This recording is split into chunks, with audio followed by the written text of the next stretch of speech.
over there, Joe Lunchbox. And Joy Nightingale. And today we have landed right here in Altoona, Pennsylvania. Now we're getting into the spooky season, so we wanted to bring you an attraction we've always wanted to go to. It's called Castle Halloween. It's sort of like a museum all about Halloween. Nothing like haunts where they jump out. No, this is like the true essence of Halloween. History. Yeah. It's a personal collection. This museum has been curated by Pamela, aka the Halloween Queen, and Chris. It is their private residence, so this is a tour-based, appointment-based. There's not really that much photography or filming allowed. We got special permission beforehand. That's why we're happy that we get to share it with you. So if you like Halloween and stuff like this, you should like this channel. Like this video, I mean. Subscribe to this channel, ring the notification bell, and comment down below. But it's time to go enjoy. It is. Castle Halloween. Step right up, let's go for this ride. This is the Snelling's room. The Snelling's room consists of 11 pieces, which is the Dark Carnival. These would... Good evening. The master's been expecting you. Rosen did all of these toy type of things. This is the Baby Boomer collectibles. And if the building up there looks familiar, it should, because you're standing in it right now. In here, you're going to see a lot of wreaths done up. This is done with human hair. There's another big one over there. And this would have been the hair of the friends and relatives, and each one is going to be completely different because they're made by different people. And this one here has a photograph in it. That's very late that they put that photograph in. That might not even have been original at the time. The wreath might have been remade or reused because photographs started in around the time of the Civil War. And the jewelry is interesting because it's basically the hair of the deceased. Now, he must have been very posh, very wealthy. And there were many different types of memento mori that they did. But the paintings, that's a very early one, but this is the later one, and this is really rather fun. Not only is it because it's very dated, because it's an actual place in Vermont that you can go to, and they still have their markers up, which is great. Like these two markers here, it's a celebration, bringing down friends, relatives, once a year you get to visit with them. So meet me at the cemetery, the candles are lit, the drink and the food is on, the mariachi bands are playing. We're going to talk about the old day, but tonight we're going to make new memories. And this is why, the skeletons, we are we're the quick and they are the dead. We are both the same, we all have skeletons at some point, or go back to being skeletons. And that's why you see this skeletal motif constantly. And they're fun. They're having fun. They're enjoying their things. They go around during the rest of the year doing all of the things that they always did. This was done in the late 60s. And the problem with this is it's done on 3 levels.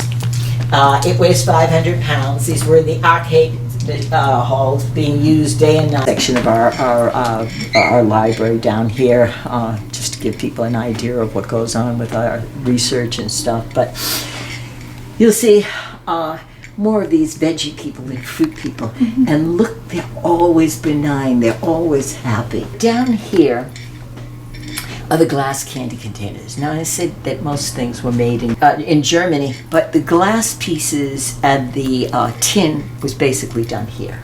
This display over here is the gory, but gory's influence from like the 70s on is really major in art. The 2 pieces here from the 1880s. But this is 1690, almost 200 years before these 2. Look how much difference there is with the stones. Church said, "Why don't you take down those stones and make walls out of them, stone walls?" And so they did. Above it is a real photo of Harley Davidson in front of Stonehenge. And our earliest games are from the 1870s, but you have all these different types of games, and even including the contemporary things like Dark Shadows and Addams Family and games that thing. But if you look up there, you'll see My Haunted Castle. Now the witch balls, these are all original. These are pre-1900. These are either nail sea or sandwich, most of them. A witch ball must have an opening in it. Anything else you see is not a witch ball, because the reason for a witch ball was to put fresh dill in it. You put the fresh dill in it, it kept away the evil spirits, but it also placated the witches and the other spirits. So they became your friends. We leave milk and cookies for Santa. We leave a little bit of poachine in March for the leprechauns. This is a placation. We want them to be good to us. That piece there should have been up on top, but this was outside. Don't forget, so they had more room out there. But anyway, the large gargoyle you saw in the other room and that cemetery arch that you saw outside, both of those are from the same place. Now this is Mr. and Mrs. Spiderman, and she doesn't like people to laugh at her husband. It embarrasses her. You're very frightened.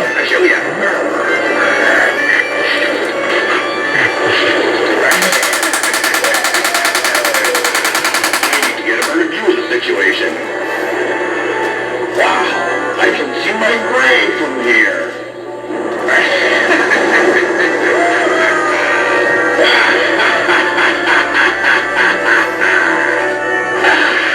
Much better. Oh yeah.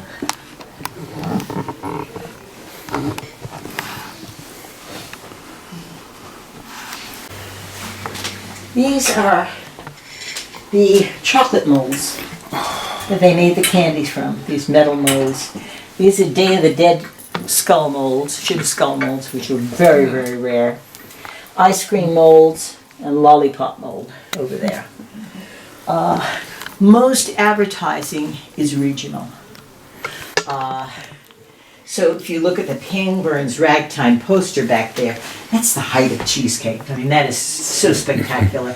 Pangburns was out of Louisiana. So you see how graphics, I mean, I have that lollipop thing there.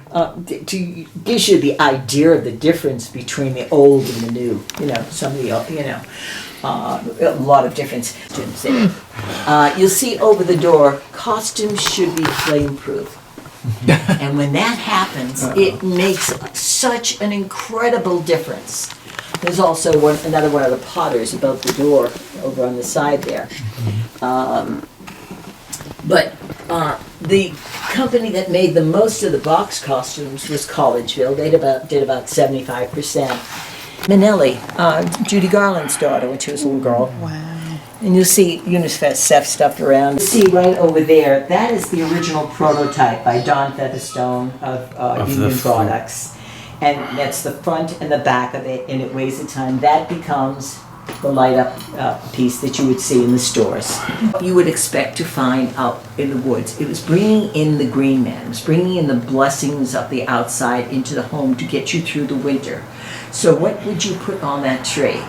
Victorian trees had on it cobwebs and spiders, icicles and snowflakes, pine cones and nuts, owls and birds, fish and veggies and fruits, and toys and fairies and little witches and devils and sprites of the forest. But they also put on large amounts of dried vegetables and fruits. This is the Nightmare Before Christmas room. And probably everybody's favorite room, I don't know. But anyways, another John Marino up there. And he was a dear soul, he really was. Overgrown leprechaun. But look at the trees. Look how many owls there are, and snowflakes and nuts and leaves and that. And you'll also see, we go from Victorian to contemporary, everything is mixed together. Arsenic and old lace. I Married a Witch. There's just so many of them, and you can even go on to a lot of the silly stuff, like Abbott and Costello meet the werewolf or Dracula or whatever, or the Bowery Boys and stuff. You can have, a lot of that stuff. It's 3 movies made of this. The earliest was the cartoon, was with Bing Crosby, which was a cartoon. And the last one, of course, was with Johnny Depp. The second one I haven't found anything for, so I don't even have the movie itself. So, but you see, the thing there has not been a lot done for Sleepy Hollow for some reason, you know. But if you look through, you'll see all the different imagery that goes on for the Green Man and how he morphs and becomes Father Frost, and Father Frost becomes Father Christmas, and Father Christmas becomes that horrible Coca-Cola guy. All of these that morph and change during the seasons, and how they come over and become part of the Christmas season as well. Now, in here, you will see 3 extremely early Victorian Christmas ornaments. They did a devil, they did witches as well. And every ethnic group, as it comes over here, they bring with them their lore, their stories and stuff. So 1900, that's the time of major immigration to this country. She comes with them, with the Italians coming over.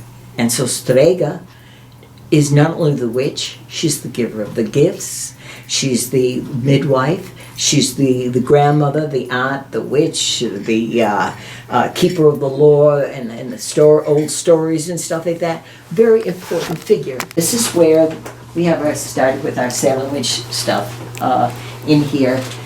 1692, as I said, not the first of the witches that have been killed. You know, anybody who disagrees with the Puritans was a witch. So many people died. But it was a form of misogyny as well as greed, craft, corruption.